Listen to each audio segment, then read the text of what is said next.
Assalamualaikum warahmatullahi wabarakatuh. Waalaikumsalam warahmatullahi wabarakatuh. Selamat sore sahabat setia Gus Alamuddin Official. Pada sore hari ini kami berada di salah satu ikon rekreasi di Kabupaten Ketapang, tepatnya di Pantai Tanjung Belandang, Kabupaten Ketapang. Dan juga sore hari ini kami ditemani oleh guru kita bersama. Beliau adalah Kiai Haji Gus Ahmad Alamuddin Zazuli Abdusiam. Assalamualaikum Kiai. Waalaikumsalam Selamat warahmatullahi sore. wabarakatuh. Wa iyyakum. Ya, selama 18 menit ke depan beliau akan menemani kita dan juga akan menjelaskan tentang kemarin apa yang kita perdebatkan di medsos ataupun di warung-warung kopi oleh teman-teman semua mengenai bulan Muharram. Jadi begini Pak Kiai, banyak yang memperbincangkan apa itu bulan Muharram. Apakah identik dengan haram? Bahkan juga ada beberapa masyarakat itu yang menunda pernikahan atau pesta pernikahan anaknya di bulan Muharram. Jadi untuk lebih tepatnya atau lebih jelasnya, mari kita dengarkan langsung penjelasan dari kiai kita, dari guru kita bersama. Kepada kiai kami persilahkan. Masya Allah. Jazakumullah. Assalamualaikum warahmatullahi wabarakatuh. Waalaikumsalam. Nahmaduhu wa nusalli wa nusallimu ala rasulihil karim Sayyidina Muhammadin sallallahu wa ala alihi washabihi ajmain. Para pemirsa yang dirahmati oleh Allah Subhanahu wa taala, kalau kita berbicara tentang bulan Muharram, maka bulan Muharram itu sendiri adalah diambil dari bahasa Arab. Asal kata haruma. Haruma itu terlarang. Kemudian menjadi haram. Jadi diikutkan wazan fa'ala yufa'ilu, harrama yuharrim. Yang artinya dilarang. Bisa juga berarti disucikan. Nah, sehingga nanti akan menjadi muharram. Nah, berarti sudah terlarang atau tersucikan. Maknanya apa?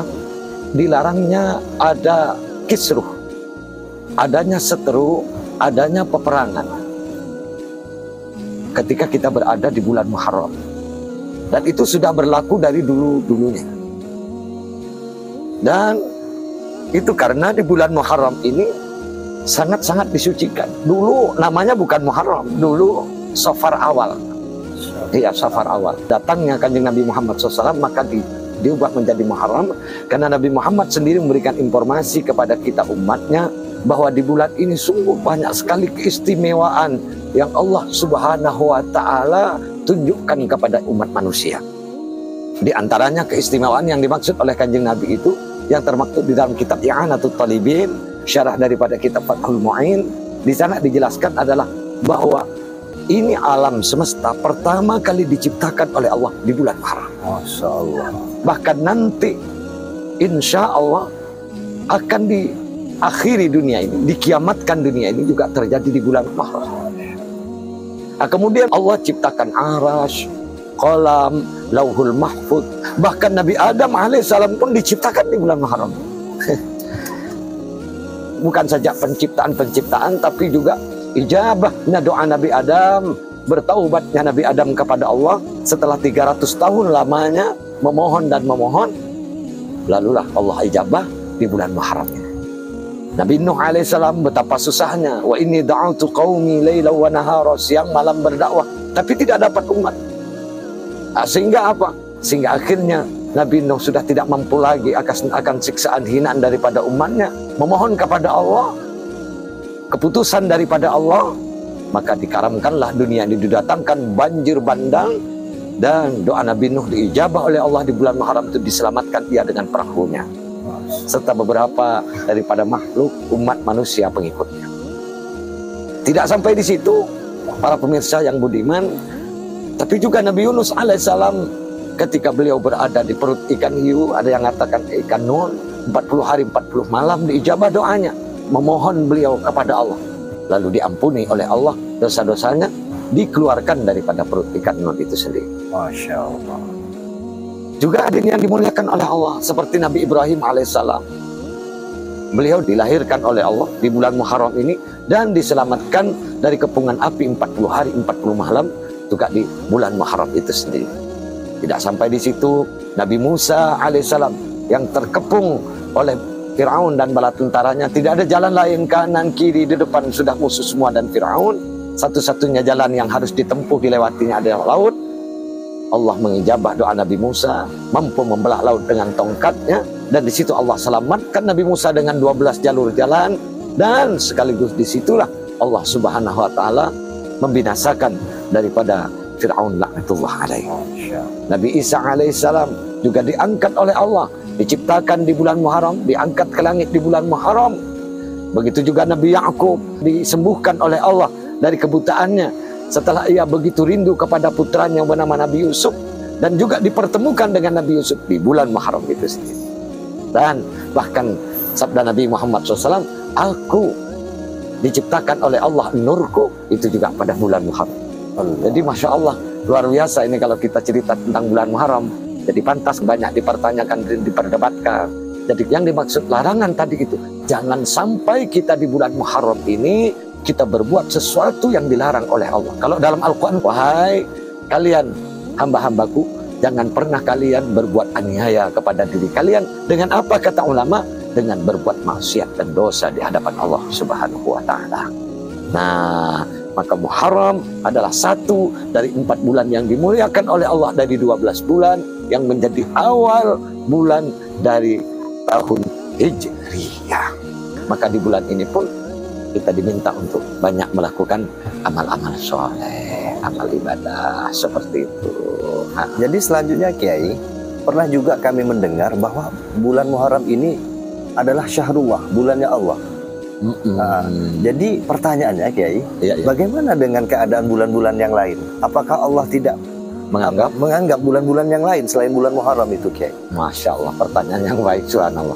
Pemirsa yang dimuliakan oleh Allah SWT, memang benar Muharram ini menjadi syahrullah, bulannya Allah. Itu jelas termaktub dalam hadis riwayat Muslim, ya.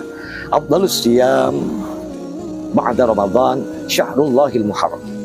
Seutama-utama puasa setelah puasa Ramadan yang wajib tentunya yang fardu, selain daripada yang fardu itu adalah syahrullahi, puasa di bulannya Allah, bulan Muharram. Nah, jadi disebut bulannya Allah. Mengapa kok dikatakan bulan Muharram ini bulannya Allah?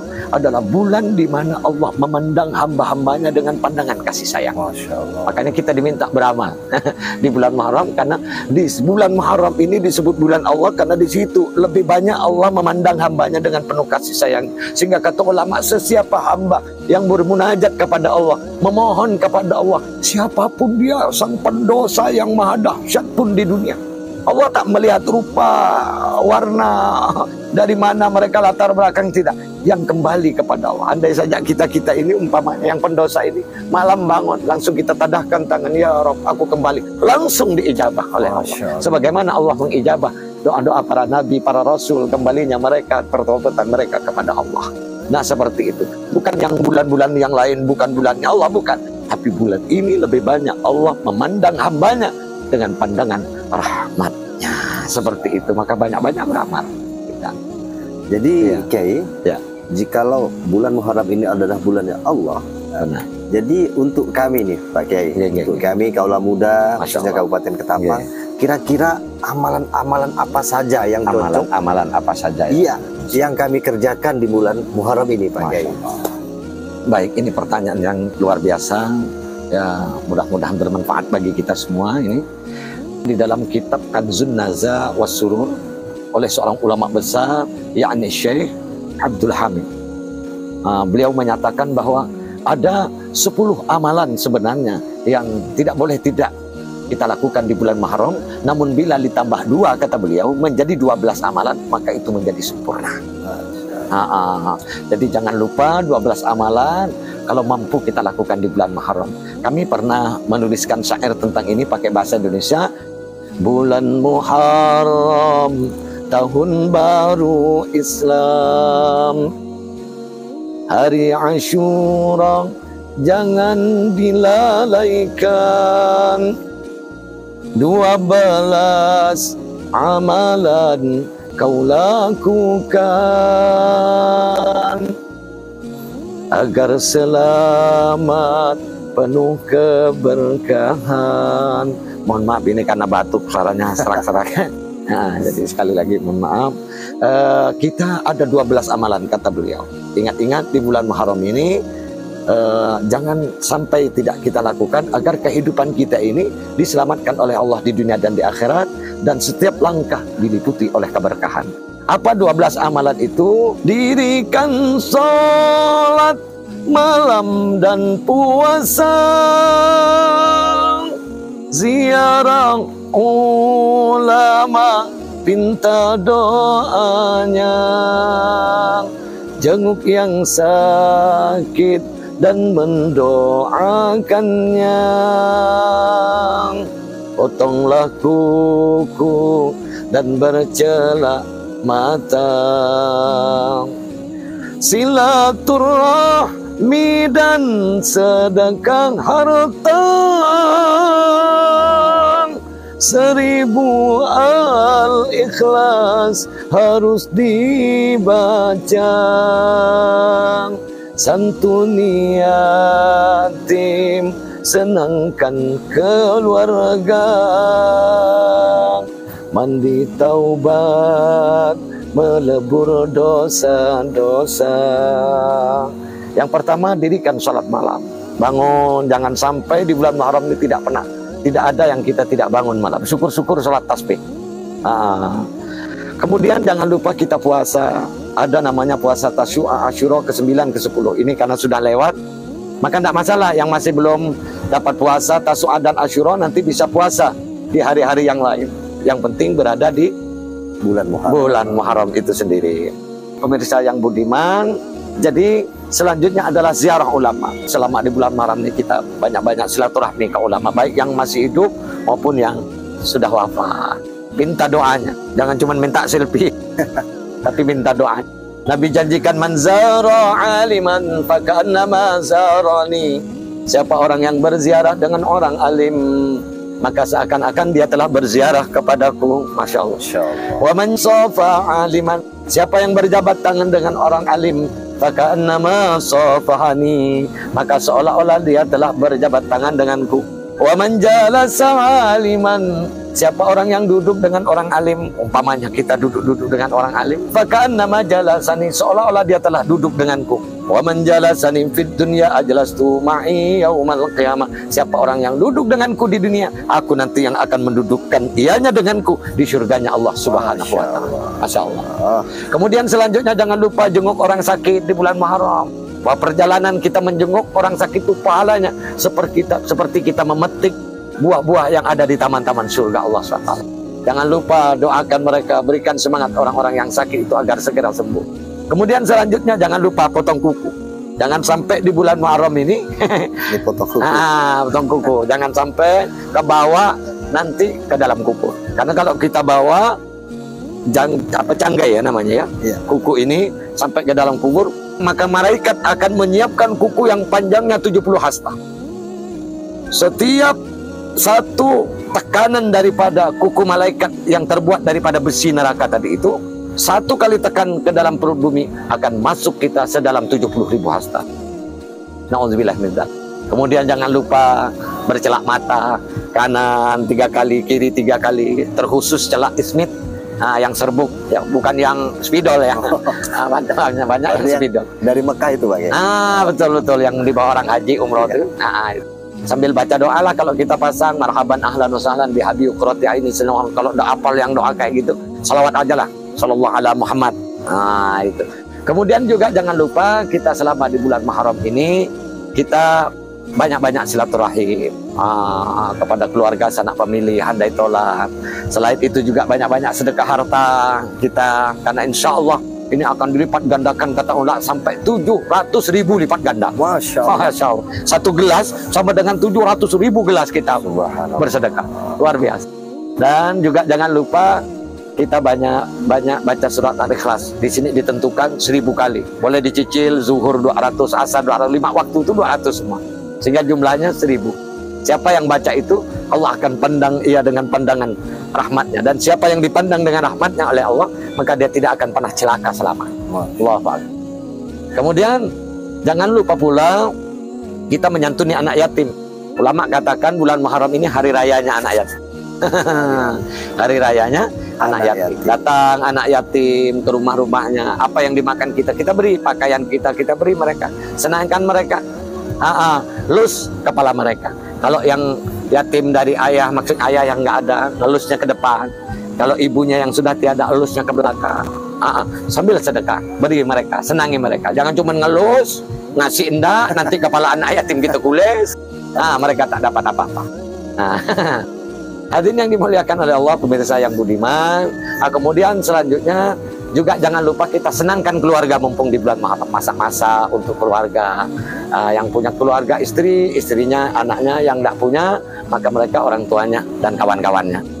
Insya Allah, siapa yang wasa'ang ala iyalihi yauma Asyura, siapa yang meluaskan pembelanjaan kepada keluarganya di bulan Asyura, wasa'allahu, Allah akan melapangkan fi sanatihi kulliha, melapangkan rezekinya untuk orang itu setahun penuh. Masya Allah. Allah Akbar. Berarti kemudian jangan pelit sama istri ya? Ya, jangan pelit. Kita kalau bisa belajarnya tambah, ajak makan-makan kayak gitu. Kemudian yang terakhir, jangan lupa kita mandi taubat. Sama dengan mandi junub biasa, tapi bedanya hanya dalam niat. Ketika berniat, kita katakan, sengaja aku mandi taubat dari segala dosa karena Allah Ta'ala. Jadi kalaulah kita memang mampu mengamalkan ini 12 amalan, sungguh luar biasa, kita menjadi kekasih-kekasih Allah, dijamin selamat dunia dan di akhirat, insya Allah. Dan kalaupun memang kita tidak mampu, ya setidaknya jangan berbuat dosa, karena itu sudah suatu amalan yang dalam Al-Quran. Tadi kita ingatkan kembali, fala tazlimu fihinna anfusakum. Jangan sampai di 4 bulan haram, salah satunya bulan Muharram, kita menganiaya diri kita dengan berbuat maksiat dan dosa. Saya kira itu Muharram dan amalan-amalan Muharram, insyaallah. Terima kasih Pak Kiai. Semoga penjelasan Pak Kiai ini dapat didengarkan oleh seluruh pemirsa sobat channel Gus Alamuddin Official. Dan juga terkhusus untuk saya sendiri pribadi. Baiklah sobat Gus Alamuddin Official, sampai di sini dulu pembicaraan kita pada sore hari ini. Yang terpenting adalah jikalau kita tidak mampu mengamalkan 12 amalan tadi itu, maka setidaknya jangan sampai kita melakukan perbuatan yang mengandung dosa di bulan Muharram ini. Insya Allah sangat luar biasa sekali penyampaian guru kita pada sore hari ini. Semoga beliau tetap selalu sehat, Pak Kiai. Dan selanjutnya kami bisa bertemu kembali dengan Pak Kiai. Sebelum saya tutup pertemuan kita pada sore hari ini, tidak lupa juga mari kita tetap dukung channel YouTube Gus Alamuddin Official dengan cara like, subscribe, comment, and share. Karena sesungguhnya berbagi itu sangatlah indah.